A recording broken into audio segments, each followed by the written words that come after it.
What is up, Jaguar students? It's your friendly neighborhood math teacher, Mr. Allred, and we are going to get started with Unit 10. We're going to talk today about Unit 10, mini lesson number 1. We're going to find the area and perimeter of some different two-dimensional shapes. Some of this will feel like sixth grade review for a little while, and some of it will feel new to you. Okay, we're going to go and get started with the notes. There's a couple things from sixth grade that I hope that you can remember. And refresh yourselves on perimeter and area. Perimeter is the length around a two-dimensional shape. I always think about building a fence around my backyard. That would be like the perimeter of my yard, the length around a 2D shape. Area is the amount of space a shape takes up, or the amount of space inside a two-dimensional shape. Okay? Really, we're going to work with 5 different shapes today. 5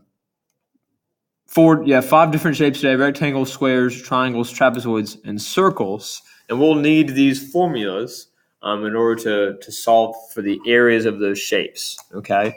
For perimeter, it's always going to be the same. We're always just going to add up all the sides of a shape to find perimeter. But for a rectangle or square, to find the area, we can multiply the base by the height. Should be a 6th grade review for the rectangles and squares. For triangles, we can take the base, multiply by the height, and then divide by 2 to find the area of a triangle. And for a trapezoid, the formula is a little bit more complicated. We have to add the bases together, called base 1 and base 2. Trapezoid has 2 different bases. So you add them together, divide by 2, take that number and multiply it by the height. So I'm going to really do 2 examples right here of a triangle and a trapezoid. Then we move on to circles. Okay. Pretty short notes, honestly. Most of this with you guys in first period Math 7 Plus, most of this you'll be able to work through on your own or with a partner probably. Okay. I have here a right triangle. I don't. I have an equilateral triangle. I lied to you. But I do know that the triangle has a base of 4 and a height of 5.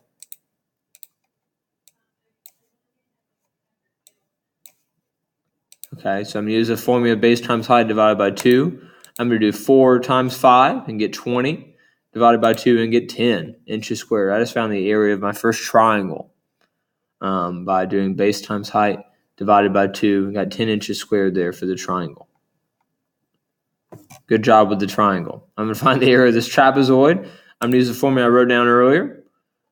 Base 1 plus base 2 divided by 2 times height. I think it's always a good idea to write the formula down first, then substitute the numbers for variables, and then show your answer. So even if you're doing all this on a calculator, you should have work shown on your paper because you have the formula written down, the formula substituted in like this, okay, and then a final answer. Even if this is all you have, it's good enough for me. For this trapezoid, its 2 bases are 20 down here on the bottom and 14 up here on the top. Those are the 2 bases of the shape.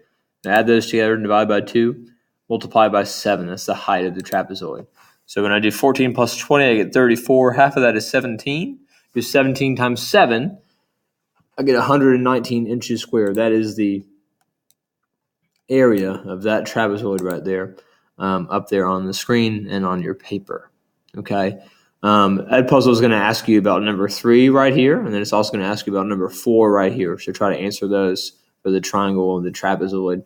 Thank you, Edpuzzle, for doing that for me. Moving on to a conversation about circles. I know all this is really fast. As part of being a Math 7 Plus, it gets a little fast here at the end of the year. When we talk about circles, we have to talk about this little funky symbol called a pi symbol. And pi is actually a mathematical constant. It is a number. It's not a variable. And what it represents is it represents the ratio of a circle's circumference to its diameter. Okay, it is a number that's about 3.14. And it is the ratio of a circle's circumference to its diameter. I can tell you more about pi when you come to my station, but it is used in order to solve area and circumference of circles. Speaking of circumference, circumference is like the circular version of perimeter. It's the distance around a circle. And in order to find the circumference of a circle, we need to use one of 2 different formulas. We can take 2 multiplied by pi multiplied by r, or take pi multiplied by d. When I say r, I'm talking about a radius.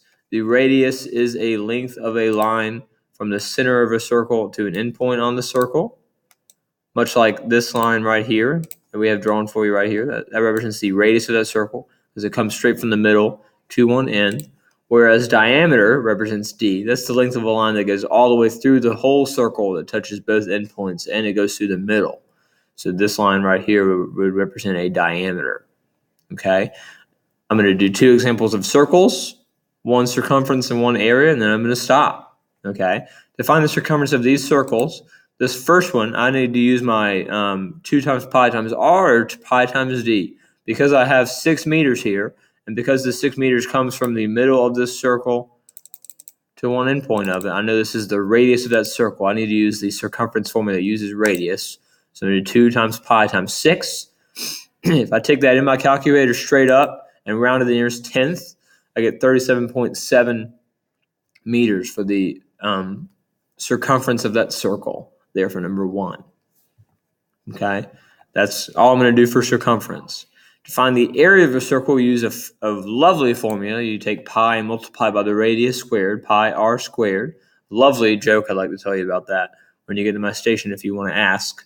Okay, in order to find the area of this circle, that r still represents radius. Still does. Always will. I can't spell. There it is. That's radius. Okay. We're going to take pi and multiply by 4 squared. 4 is the radius of the circle because it comes all the way from the middle of it to the end of it. Okay. So we're going to do pi times 4 squared. You can take that in your calculator. If you know 4 squared is 16, you can do pi times 16. You can do pi times 4 squared. You can do pi times 4 times 4. Either way, you should end up with about 50.3 inches squared when round to the nearest 10th place. 50.3 inches squared. Okay. That wasn't a whole lot of notes. I know I spoke really quickly about that, but we can work harder together when we get to my station to work through a couple more of them, and we can try to do the best we can with what we have. All right. That was circles, trapezoids, triangles, and rectangles and squares there for you in those notes.